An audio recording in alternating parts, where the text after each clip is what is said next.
So good morning students. Today's topic is going to be the electrical properties of solid.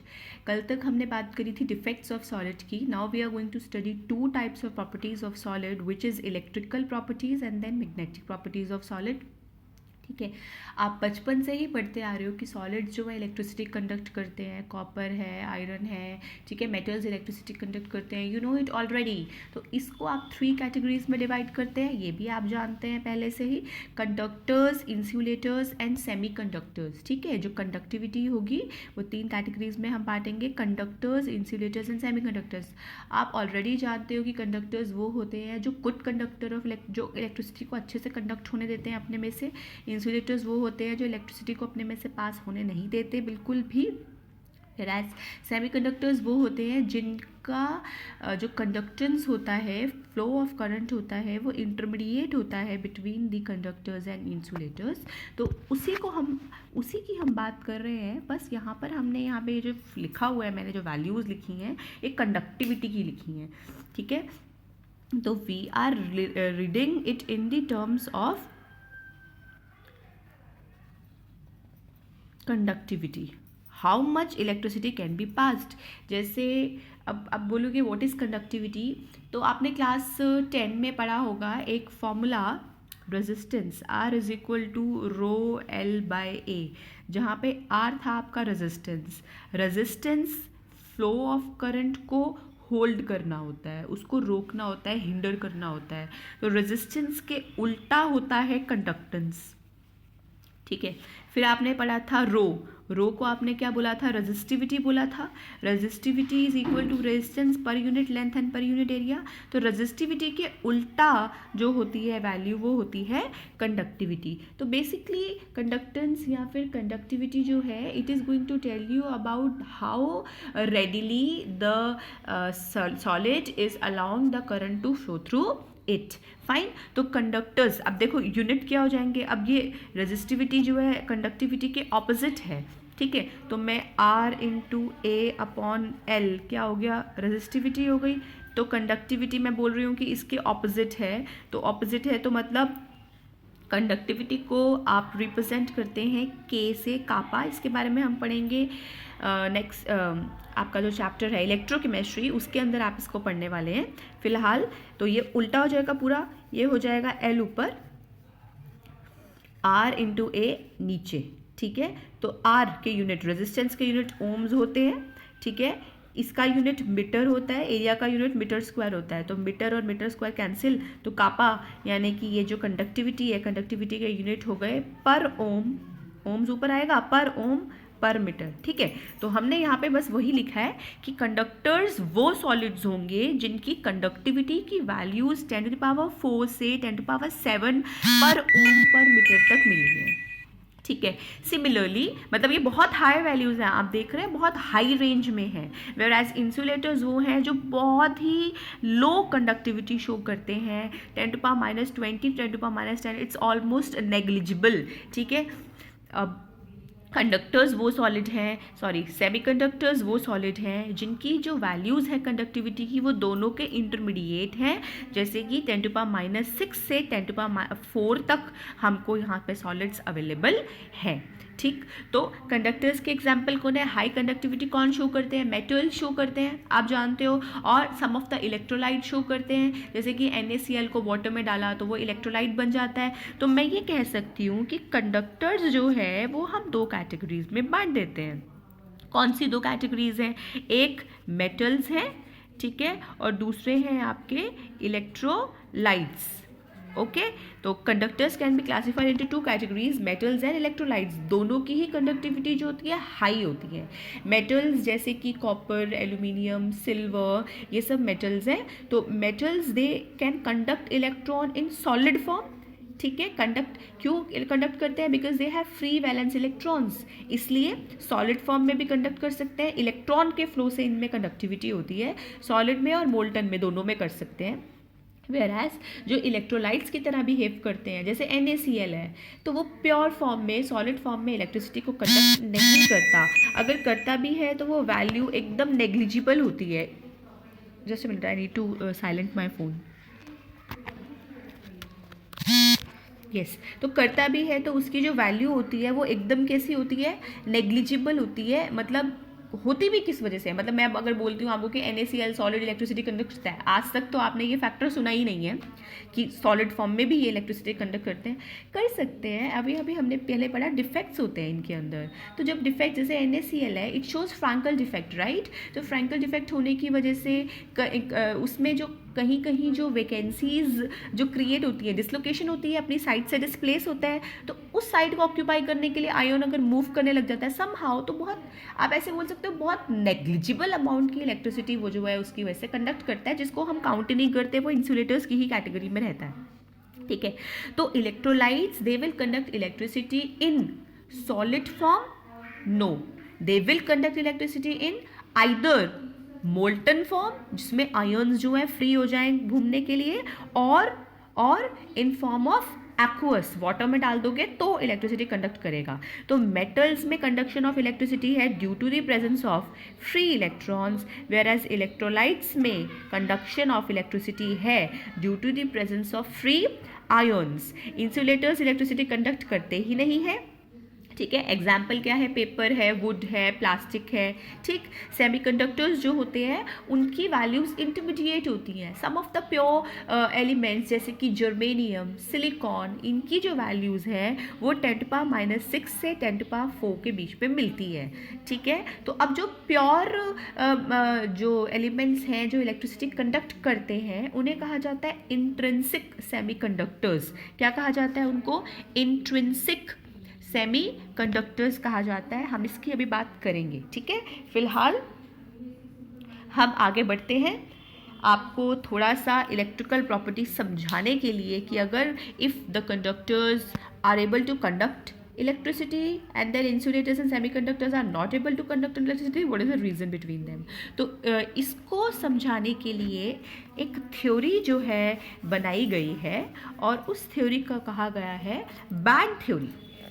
ठीक है, band theory कहा जाता है इसको। Band theory of specially metals की conductivity को समझाने के लिए ये थ्योरी जो है डेवलप करी गई है। तो हम यहाँ पर अभी बात करेंगे बैंड थ्योरी के बारे में। बैंड थ्योरी,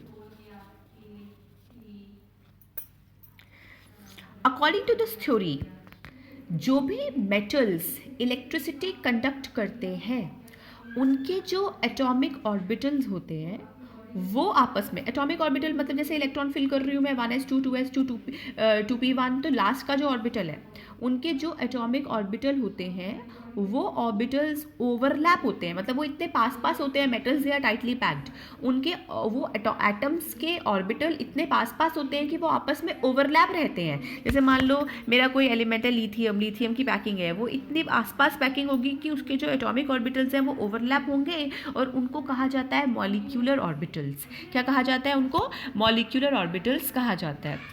ठीक है, इतनी बात। अब क्या होता है कि ओवरलैपिंग की वजह से, ठीक है, और जैसे मान लो मैं लिथियम की ही स्पेशली एग्जांपल लिया, ठीक, क्योंकि फर्स्ट मेटल यही है lithium, hydrogen helium, then lithium is the first metal. तो 1s2 2s1, राइट। तो मैं बात कर रही हूँ 2s1, तो बहुत सारे 2s1 जो है आए, 2s1 में एक एक इलेक्ट्रॉन है, बहुत सारे 2s1 आए और वो ओवरलैप हो गए और उन्होंने ओवरलैप होकर क्या बनाए, मॉलिक्यूलर ऑर्बिटल बनाए। ठीक है, तो मॉलिक्यूलर ऑर्बिटल क्रिएट होंगे तो वो इससे कम एनर्जी वाले भी क्रिएट होंगे और इससे ज़्यादा एनर्जी वाले भी क्रिएट होंगे। ये हमने पिछले बार भी पढ़ा था। एटॉमिक ऑर्बिटल ओवरलैप होकर मॉलिक्यूलर ऑर्बिटल बनाते हैं, कम एनर्जी वाले भी क्रिएट होंगे और ज़्यादा एनर्जी वाले भी क्रिएट होंगे। अब ये जो सारे के सारे एटॉमिक ऑर्बिटल्स में जो इलेक्ट्रॉन्स प्रेजेंट थे वो सब पेयर होके, पहले तो लोअर एनर्जी में भरेंगे, वो सब पेयर होके यहाँ पर आपके आने लग जाएंगे। ठीक, तो ये जो हमारा मॉलिक्यूलर ऑर्बिटल बना था इसका लोअर हाफ, ऐसे मैं इसको थोड़ा सा नीटली बनाती हूँ, इसका जो लोअर हाफ है वो तो आपका सारा फिल हो गया, अपर हाफ क्या रह गया, खाली। तो ये जो बनकर आया है ना मॉलिक्यूलर ऑर्बिटल, जहाँ पे सारे इलेक्ट्रॉन्स आ चुके हैं, फिल हो चुके हैं, इसे कहा जाता है वैलेंस बैंड।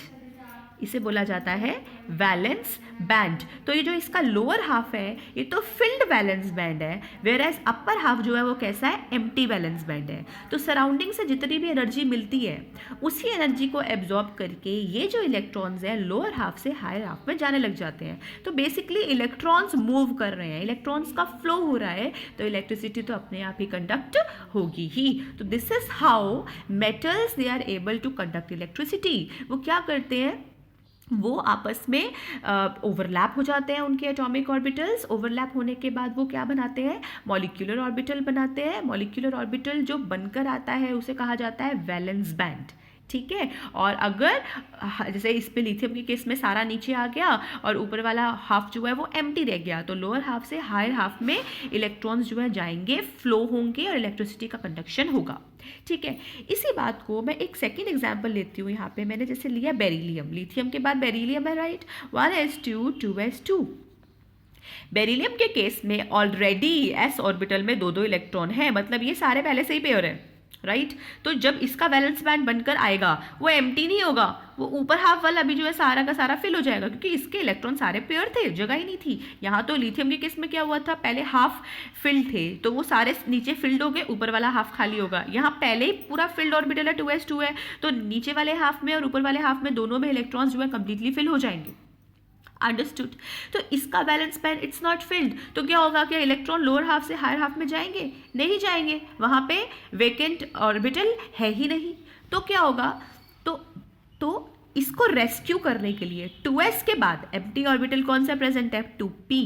तो 2p के ऑर्बिटल्स ओवरलैप हो रखे होंगे ना, 2p के ऑर्बिटल्स ने ओवरलैप होकर एक और बैंड बनाया होगा, ठीक है, और वो एम्प्टी है, 2p इसके केस में पूरा एम्प्टी है। तो ये वैलेंस बैंड से इलेक्ट्रॉन्स निकलकर यहाँ जाएंगे।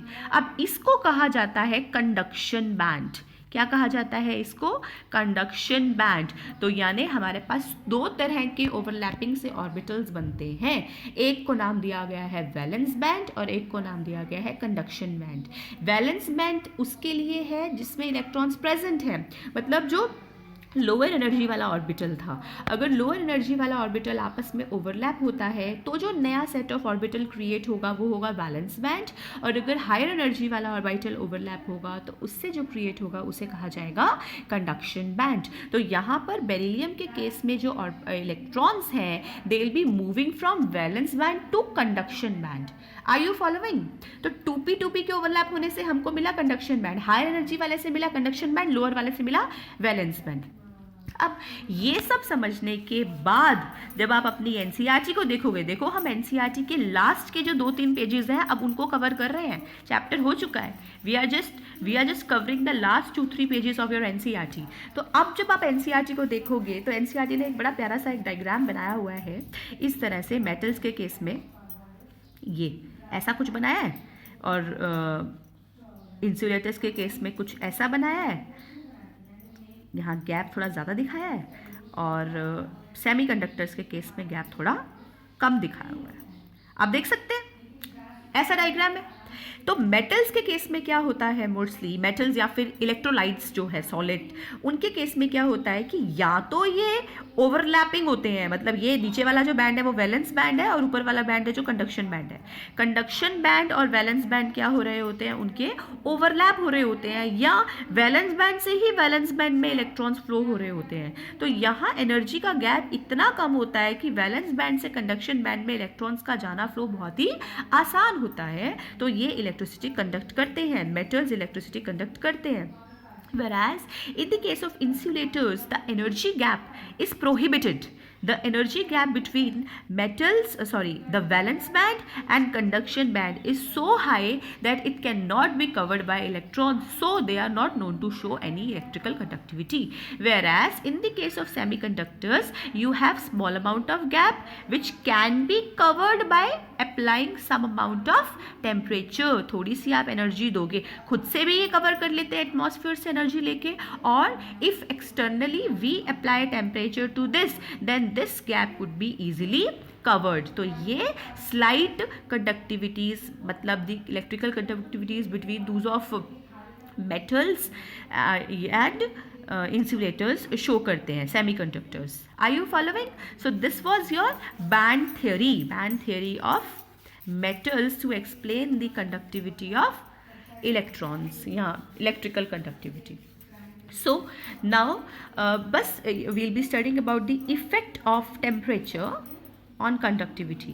देखो इफेक्ट ऑफ टेम्परेचर की हम बात करेंगे तो इंसुलेटर्स तो हमारा कैटेगरी ही नहीं है, वहाँ पे कंडक्शन है ही नहीं, फॉरबिडन एनर्जी गैप है, कुछ भी कर लो वो इलेक्ट्रॉन वैलेंस बैंड से कंडक्शन बैंड में नहीं जा पाते हैं. तो अब हम बात करते हैं इफेक्ट ऑफ टेम्परेचर की, किस पर? कंडक्टर्स पर एंड सेमीकंडक्टर्स पर.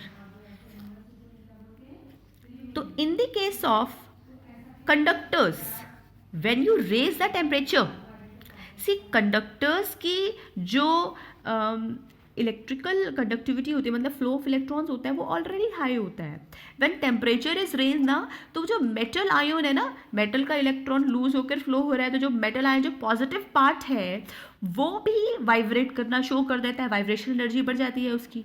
तो उसकी एक्सीडेड वाइब्रेशंस की वजह से उसके अंदर इलेक्ट्रॉन्स के फ्लो को हिंड्रेंस मिलने लग जाता है. तो basically if in the case of metals you are increasing the temperature, then the conductivity will decrease.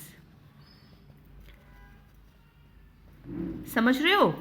If temperature is increased, then conductivity is decreased in the case of metals, because the positive part also gets enough vibration energy, it starts vibrating and moving, it offers reluctance to the flow of electrons. Whereas in the case of semiconductors, when the temperature is increased, तो वो जो energy gap था ना, उसको cover करने के लिए electrons को ज़्यादा energy मिल जाती है. So it becomes easier for them to jump from the lower energy level to that of higher energy level. So when the temperature is increased, their conductivities will also increase. Okay, so yes, in the next video we'll be discussing more about semiconductors. Thank you.